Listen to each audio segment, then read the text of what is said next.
Okay, good morning and welcome to the second day of Britannic's Virtual Convergence Summit. I'm certainly testing the work from anywhere principle today. On the way in, there was a car accident and big traffic queues on the road, so I've turned off. I'm currently in a Starbucks, so the plan is now to get to the office, and we've got a wonderful presentation for you now from Amy Hupe around the value of design systems. So it's one I've been really looking forward to. I hope you enjoy it and have a great second day. Thank you. Amy, over to you. Hello. Yes, thank you very much for having me. I hope that you're all doing okay out there, given this very odd year that we're in. So for those of you that don't know me, I'll just give a bit of background. My name's Amy and I am a self-employed design systems expert, and I'm currently contracting for the BT Group as a product manager, and I'm leading a multidisciplinary product team in building a design system for them. But my background is actually slightly different. So originally I was a writer and an editor. And I started out my career working as a researcher and then a writer and then an editor at the Consumers Association, which some of you might have heard of. So I spent about 6 years working there, and I worked across a pretty eclectic range of product areas, including compost and spiralizers, energy companies, lawnmowers, the property market, and even Christmas puddings. And this is my proudest moment. I actually did make it into the magazine once as well. So this super candid shot of me is from a news story in Which Gardening in 2015 about out-of-date compost on sale in garden centres. And I was pretty happy with myself when I unearthed that one. I'm so sorry, that was an absolutely terrible pun. And I can't hear anyone, so I don't know how badly it went down like a lead balloon. But anyway, enough of that. So yes, in 2016, I left Which and left behind that career in very serious journalism. And I came to work here at the Government Digital Service, or GDS. And so I think most of you will have heard of GDS, but for those of you who perhaps aren't familiar with it, GDS is part of the Cabinet Office, and it's probably best known for its work building and maintaining gov.uk, so the website that hosts the information about the UK government and guidance for citizens. And gov.uk also brings together government services together in one place. So that's things like tax a vehicle, or register to vote, or apply for a passport, or even report treasure. So yeah, just all the standard stuff really. So I worked at GDS for 3 years, from the start of 2017 until the end of last year. And I joined them and went to work as a content design lead for this team. So it was a multidisciplinary team of product designers, developers, researchers, and we also had a product and delivery manager.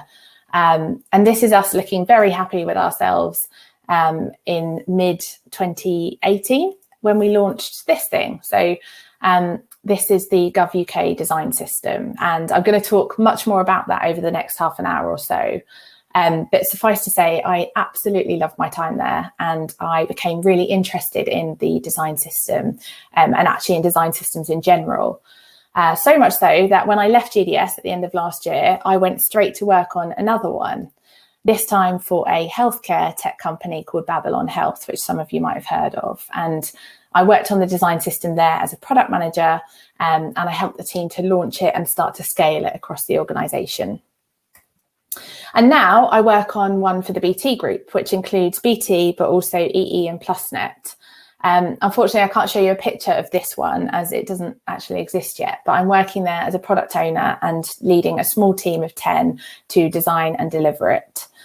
So that's just a whistle-stop tour of my career and how I've ended up working in this space. And today I'm going to talk to you about design systems and the value that they bring to organisations, and in particular in the context of today's theme, lean business operations.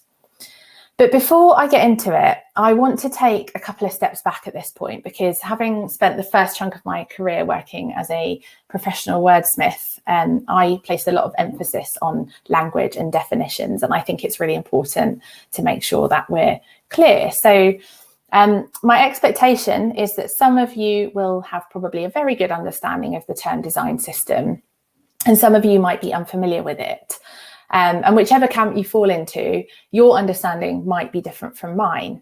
And that's because if you Google what's a design system, then you'll find various different explanations, some of them conflicting and kind of quite confusing. So I want to start by giving you my definition of what design systems are, so that we can make sure that we're on the same page as I go through this talk. And one of the clearest and the most succinct definitions of design systems that I've encountered comes from another design systems expert called Alla Kolmatova. And she describes design systems as a set of connected patterns and shared practices coherently organized to serve the purposes of a digital product.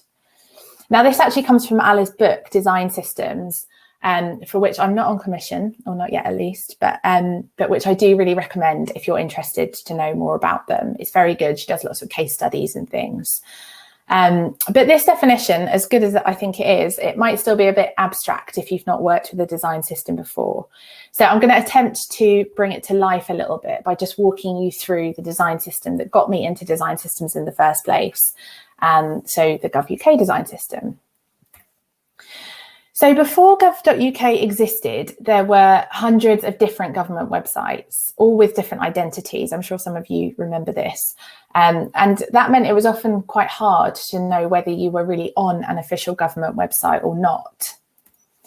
And then in 2012, GDS launched gov.uk as the single website for UK government services and information. So it's got a clear, consistent identity, and that means that when you travel through different parts of gov.uk, it looks and works in a way that is recognisable and familiar and easy to use. And maintaining this visual and functional identity is really important, but it is really challenging too, because although gov.uk is designed to look and feel like one website to its users, it's actually designed and delivered by hundreds of different service teams spread across 25 different ministerial departments. And those teams are based all around the country, occasionally beyond, and they're all working independently and at the same time, and often to tight budgets and deadlines that can't be changed. So our big challenge in my team was, how might we help those teams to efficiently deliver usable, accessible services that all look and feel distinctly like gov.uk, when the reality behind the scenes might be a bit more like this, with parts of the same service often being delivered by different departments. So one of the ways that we help to solve this problem is with the design system that my team and I built. So this is what it looks like, and it's publicly available, so you can go and see it at gov.uk/design-system. And it's where GDS documents the design guidelines and common solutions to start with when you're designing or building government services. So it contains styles for things like colours, typography, lists and links. And it also includes common user interface elements, so things like buttons and form inputs and error messages. And it also includes guidance on best practice for common tasks and page types. So things like how to ask users for their name on gov.uk, or how to help them create an account if it's a service that needs you to log in. But this website is just one part of the system, and design systems are typically not just static products that set standards and give guidance. As the name suggests, they're whole systems, so they're things with tools and processes that help teams to use and contribute to them. So the gov.uk design system also encompasses a front-end framework called gov.uk Frontend, which lets developers implement the design system's components and standards in production. And for designers, there's the gov.uk prototype kit, which lets you build high-fidelity prototypes to take out to user research using design system components and styles. And these are really just the most visible artifacts and products of the design system. But just as important as these things are the community of practice of contributors and users and supporters that we built up around it, and all of the spaces and processes and touch points that let them participate and contribute to it. And so for that reason, the design system also incorporates an open backlog, which lives on GitHub.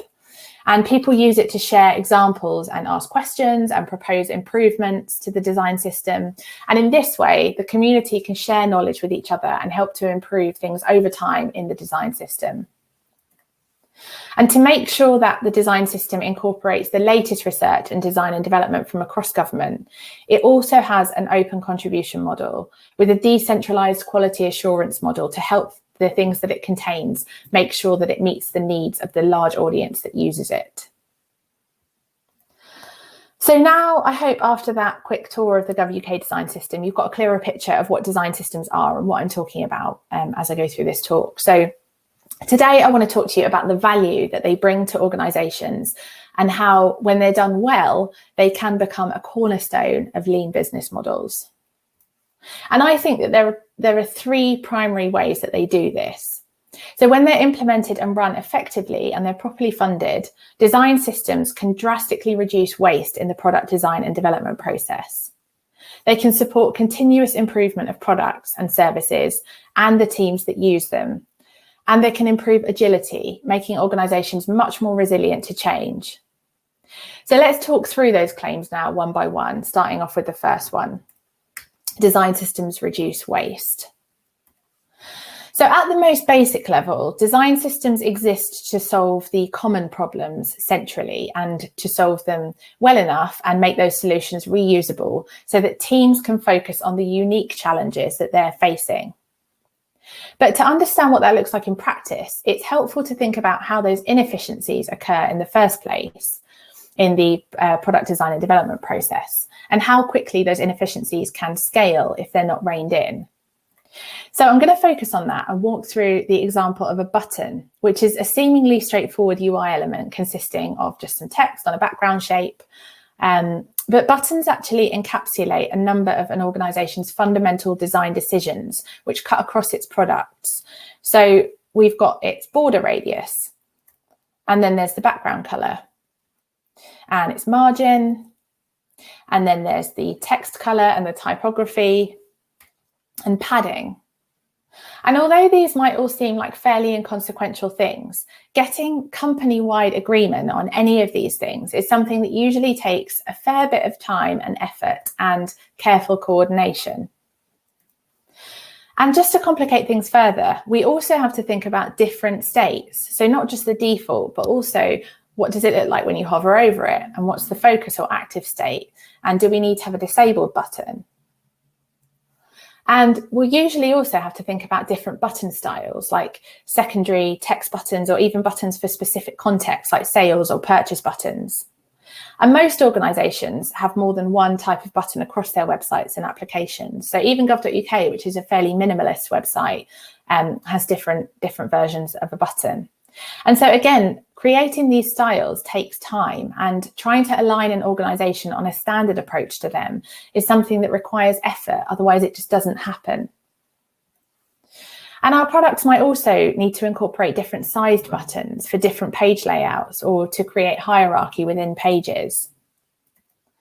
And we also have to think about different button types. So for instance, we might want to add icons as well as text to our buttons.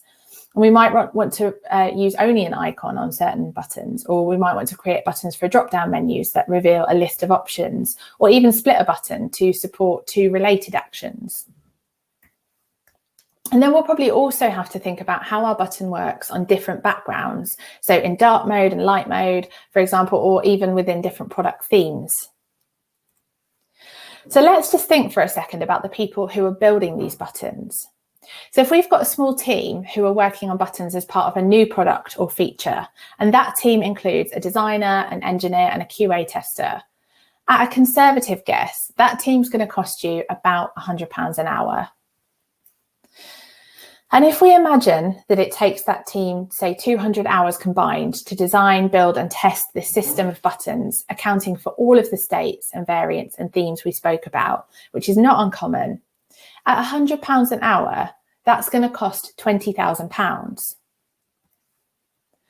And if you have 50 teams across your organisation, all making buttons for different product areas or marketing sites and applications, which is really not unfathomable at a large enterprise, that's going to cost you £1 million just to have good buttons. And without a design system to act as a source of truth, you're also going to see significant inconsistency and variation in quality across your product landscape as well. And we've only talked about buttons in this example, but when you start to think about all of the other design elements and user journeys and contexts that get created from scratch every time they're needed in the absence of a design system, you can quickly see how this becomes a very expensive operation. And no one wants this. So what design systems do is they drastically reduce this duplication of effort, or in the best cases, they can eliminate it altogether. They create a single source of truth for design and usage guidance and code to stop siloed working and reduce waste in the design and development process. So let's move on now to the second point. Design systems support continuous improvement. So by reducing duplication of effort and creating a single source of truth for the common problems that designers and developers share, design systems increase the speed with which we can build, design and test new product features. So the faster that we can build and test new products and features, the quicker that we can learn from the real experiences of customers. But this is perhaps the most obvious and most talked about, and in my opinion, probably the least interesting way that design systems support continuous improvement. So I'm actually going to talk about a different one now. With a central design system, we can centralize the value of our sort of organization and the knowledge and experiences of our teams across our company and continually improve standards for everyone.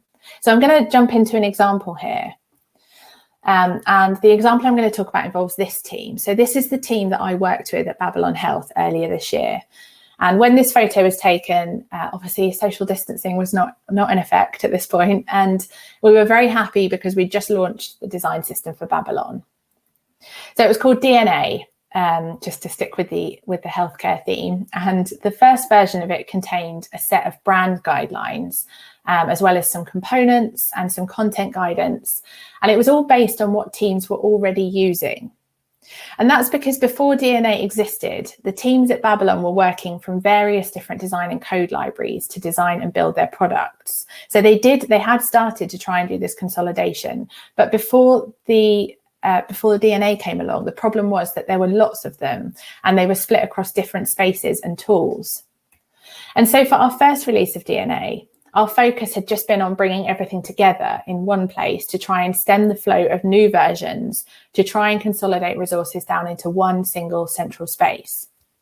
And once we'd done that, our next step was to make it better. So having successfully centralized everything, we then had to focus on raising the standard and improving the quality of our products across the board. So we wanted to make sure that our components were accessible, responsive, that they adhered to the Babylon brand, and that they were flexible enough to use across different platforms.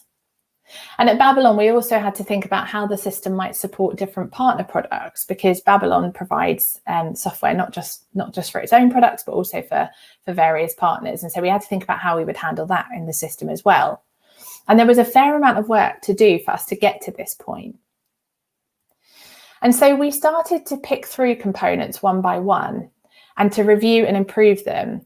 And we had a small team, so it was a designer, a developer, and a content designer working closely together to carry out research and to design and document and try and rebuild the basics of our UI from the ground up, with a real focus on just making them simple and scalable and accessible.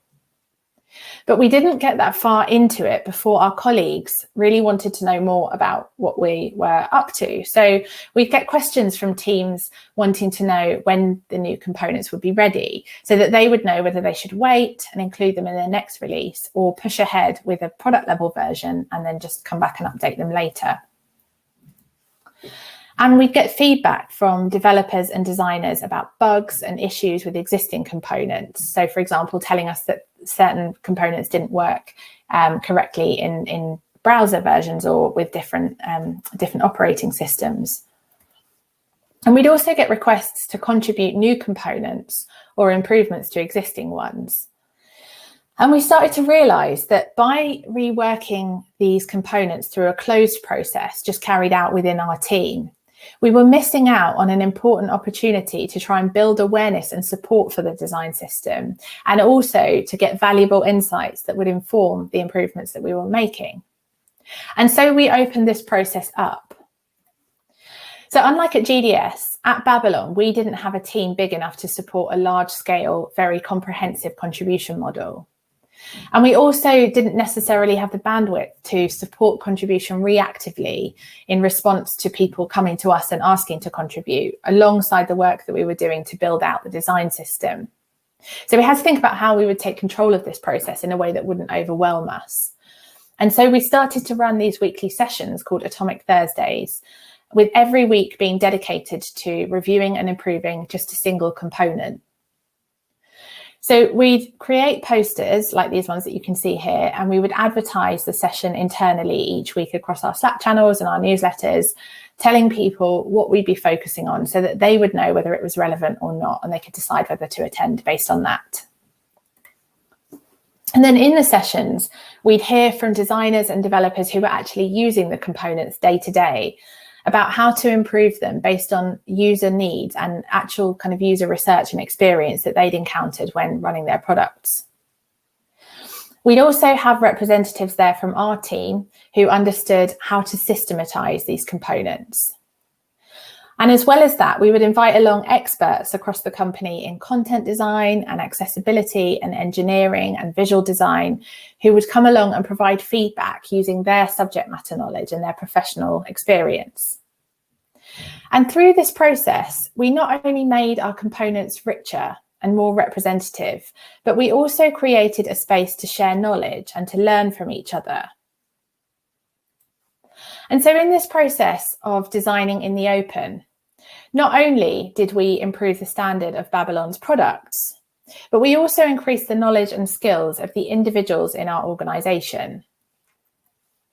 And so when I talk about how design systems support continuous improvement, I want to really stress that this isn't just about our outputs and our products, but it's also about the improvement of our organisation as a whole and the teams within it. So design systems don't just improve products, but they actually elevate the skills and the experience of a whole organisation. And so now I'm going to move on to my final point. So design systems improve agility. And one of the best ways that I can think of to bring this concept to light is by talking about an artifact of design systems called design tokens. So at this point, if we were all in a big conference hall and I could see you all, I would ask for a show of hands just to find out who's heard of design tokens. But to be fair, if you all put your hands up at this point, it would essentially ruin the next 10 minutes of my talk. So since I can't do that anyway, I'm going to cater to those of you that might not have heard of design tokens, and I'm going to explain how they work. So design tokens are essentially named entities used in place of raw values to define and distribute the foundational layer of our UI design. So without tokens, when we want to try and create a standard style for something like a button, we have to decide, as an example, what color it should be. And we define that as a raw value. So usually something called a hex or an RGB value for colors. So say that we define this style and we write it down and we share it across the organization for our audience to use. Well, when a developer wants to follow that style and the product that they're working on, what they'll do is they'll look at those raw values and they'll recreate them in their production version of the button. And what this means is that there's no actual link between the values that are stipulated in that documented button style in our design guidelines and the button that exists in production. So each of our buttons in production has to be maintained separately. And so if we want to change the colour, for example, if we're going through a rebrand in our organisation, then it has to be done manually in every product which uses that type of button. And if you've ever been in an organisation during a big sort of product rebrand, then you'll know how slow and painful this can be. And so with tokens, what we can do is create links which let us keep those things in sync more easily. And we do that in layers. So at the first layer, all we do is give a name to those raw values. So for the colour that I just showed, for example, instead of saying that it's hex 494A4C, we would give it a name. So in this example, let's call it brand charcoal. And from there, we can then associate the colour name with the thing that it represents. So in our example, let's say that brand charcoal is actually our brand's primary colour. So it's the main colour that we use across our digital products. So we're going to call it brand primary. And from there, we can then make specific design decisions about how we want to use these colours in practice in our components, and we can associate them with those lower level tokens. So let's take the example of our button. Say that we want it to use the brand primary colour as its background.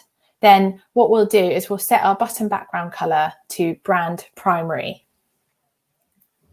And so in this world, when a developer creates a button, they can do it using centrally defined and maintained design tokens rather than using those raw values. And then the token that they've used goes back up the layers that we've created, and they find the original values. So this is how tokens work. And I'm aware that this might be quite complicated and quite technical, especially if you've not come across tokens before.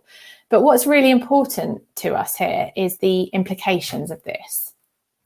So using design tokens, what it means is that we can define and distribute our design decisions automatically across our products, making everything more unified and much easier to update.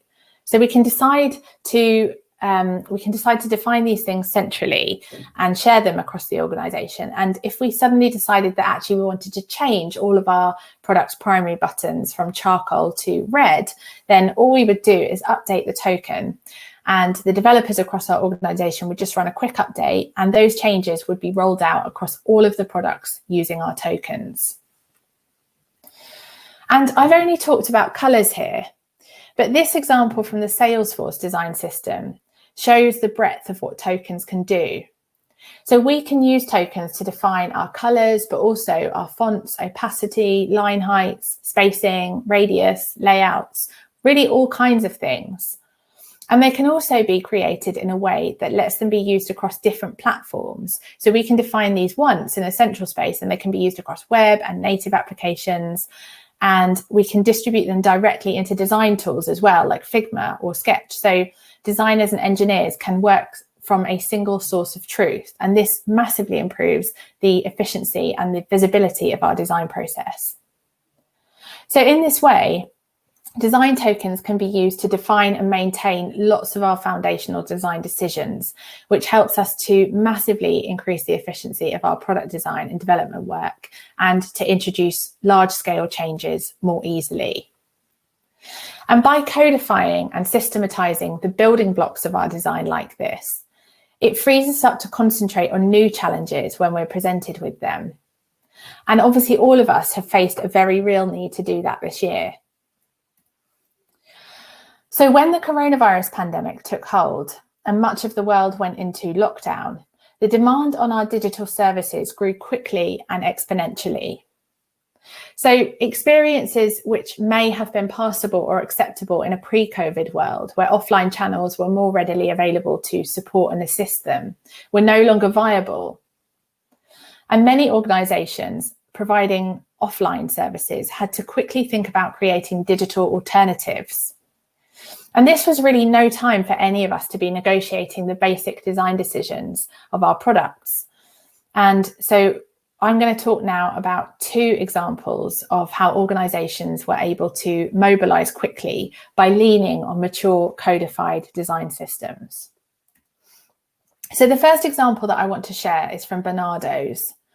So for those of you who don't know, Barnardos is the oldest children's charity in the UK. So it's about 150 years old, and it employs around 30,000 staff and volunteers. And given its size and the fact that it's a charity and its age, agility is maybe not a characteristic that we would expect to associate with Barnardos. But back in 2016, Barnardos launched a strategy to design and deliver the next generation of children's health and social care. And this strategy included a design system. So this is what it looks like. I believe it is also publicly available, so you can go and have a look at this. And like most design systems, it includes things like design assets and UI components and design patterns and standards and principles and guidance, and also a product kit to create your product. So there's nothing kind of groundbreaking here. This is a pretty typical design system. But fast forward to 2020, and Barnardos faced, like the rest of us, an unprecedented challenge. So like many organisations, Barnardos had to quickly find alternatives to the face-to-face services that it offers currently. And one of the ways that it did this was to introduce a new online service called See, Hear, Respond. So this service is funded by the Department for Education, and it's delivered by a coalition of charities led by Barnardos to provide much needed support to children who are falling through the cracks at this time. So what it does is work with schools and other agencies to find children who are hidden from view, who are currently not receiving support from statutory organisations, and those who are at risk or who are experiencing an adverse impact to their health and their well-being whilst the pandemic is going on. So the Barnardos See, Hear, Respond service was designed and delivered in 3 weeks. And since it launched, it's been used for over 10,000 referrals. And last week, I spoke to one of the team who had been involved in the creation of the design system and who'd been involved in this project. And they told me that this just would not have been possible without the design system. So having this mature codified design system has allowed them to move much more quickly at a really critical time. And the second example that I'm now going to talk about brings us back to where we started. So I'm going to talk about gov.uk. So government digital services need to vary in terms of their context and their underlying policy. And obviously a lot of new stuff has been created this year in response to coronavirus. But the basic structure and the UI elements that are used in government services can often be reused. So most public services have a simple and common structure that you've probably encountered and will be familiar with. So whether you're applying for a driving license or registering to vote, or you're taxing a vehicle, you're likely going to encounter a start page, which introduces you to the service, and then a series of questions, and then a chance to check the answers that you've given, and then a confirmation at the end once you've submitted the information that you've provided. And so apart from a few service-specific nuances, this just works. It's been tried and tested many, many times over, and there's rarely a genuine need for it to change. So the gov.uk design system provides templates for all of the pages that are needed to construct this flow, so it can be put together really quickly. And likewise, if you're on gov.uk, then you really don't need for these kind of things to be different. So in fact, if you're having to interact with government frequently, which lots of us are right now, whether we want to or not, then having recognisable form inputs and notifications and error messages and calls to action is just going to help us get through them much more quickly. So since the start of the pandemic, GDS has shipped 5 new services. And so that represents over 60 individual web pages that have had to be designed and built from scratch. And all of them have used the gov.uk design system. And one of those services was the Offer Coronavirus Support from Your Business service. And this service lets businesses tell the government how their organisation might be able to help with the response to coronavirus. So the team that developed this service were able to start designing the service and then get it into production in less than 4 days. So that service instantly became one of the most popular services on gov.uk. And that's 4 days in the middle of a global crisis for a public sector organisation to make a service that takes potentially life-saving information and get it securely to authorities so that they can plan. And as you can imagine, working in government, there are always multiple layers of negotiation and fact-checking and sign-off that have to be carried out alongside building the digital component to this service. So with so many new challenges to tackle, having a design system that provides reusable solutions to these common problems was absolutely critical. Design systems provide a robust foundation from which teams can move and learn quickly in times of crisis. They give teams solutions to the common challenges, leaving them free to concentrate on the new problems and the unprecedented circumstances. And this is where I'm going to finish up today. So design systems can be incredibly complex and sophisticated in their execution, but what they actually do is pretty straightforward. They reduce waste by centralizing solutions and removing duplication of effort.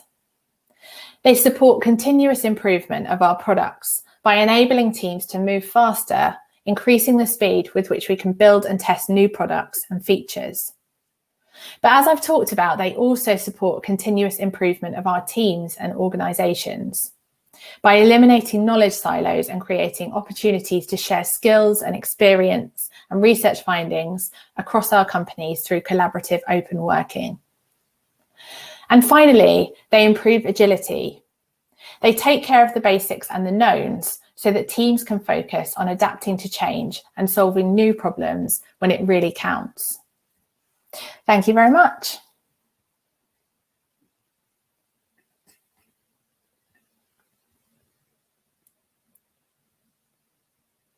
Okay, thank you very much, Amy.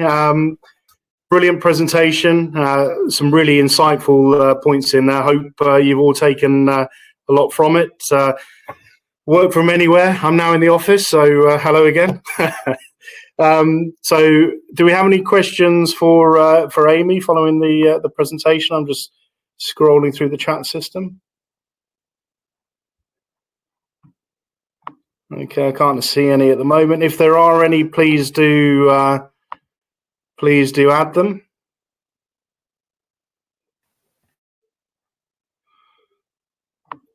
Good feedback. It looks very good. People very much enjoyed the presentation, and also just looking at some of the points there that good insight around helping people with a new website they're looking at, but also applies to internal systems as well. And I think that's an important aspect here, is that when we're looking at design thinking, we've got to consider things both from a customer and also an employee perspective. Engineering out waste is about improving the access and reducing effort and friction for all users of technology. So, points I made yesterday, technology should help, not hinder. So, Amy, thank you very much. As I said, just all very positive feedback. But I've got one question here. So, in fact, we're starting to get some questions through, so that's good. So the first one is, we're a small organisation. Do you see this working in a small setting? Definitely. I mean, I'd actually say start when your organisation is small, especially if you've got kind of ambitions to scale. It's much easier to set up a design system and get those foundations in place, and then kind of scale it with your organisation, than it is to try and retroactively create a design system in a very large organisation. So yes, absolutely, I see it working. Okay, brilliant. And then another question. So how does this work with multi-channel, for example, web, we've got brackets cycle, and internal systems, SharePoint, for example? I don't know if I fully understand. Is the question about kind of different platforms? It looks like it's a multi-platform question. Multi-platform. Yeah, so design systems really support multi-platform products. That's kind of one of the fundamental reasons for introducing them. It means that you can standardize things across your product, regardless of the platform that's being used. And there's some really clever examples of people kind of producing these things in a way that means that they can be centrally defined, but then distributed across different platforms from a single source. So yes, it absolutely does work. That would be a very technical conversation that I probably wouldn't be best to lead on if you want to talk about how that kind of actually works. But yeah, it's a design systems support multi-channel and multi-platform products. Okay, brilliant. I think unless there's any more questions that are going to go up, I think that's it for the questions at this point. If you've got any further questions after this session, please do continue to stick them in the event chat, and we can pick them up and answer them after this session today. So, Amy, thank you very much. Very insightful, and hopefully given people a lot of takeaway points to consider in their own design and journeys moving forward. Thank you, Amy. Thank you. Bye. Thank you. Bye-bye.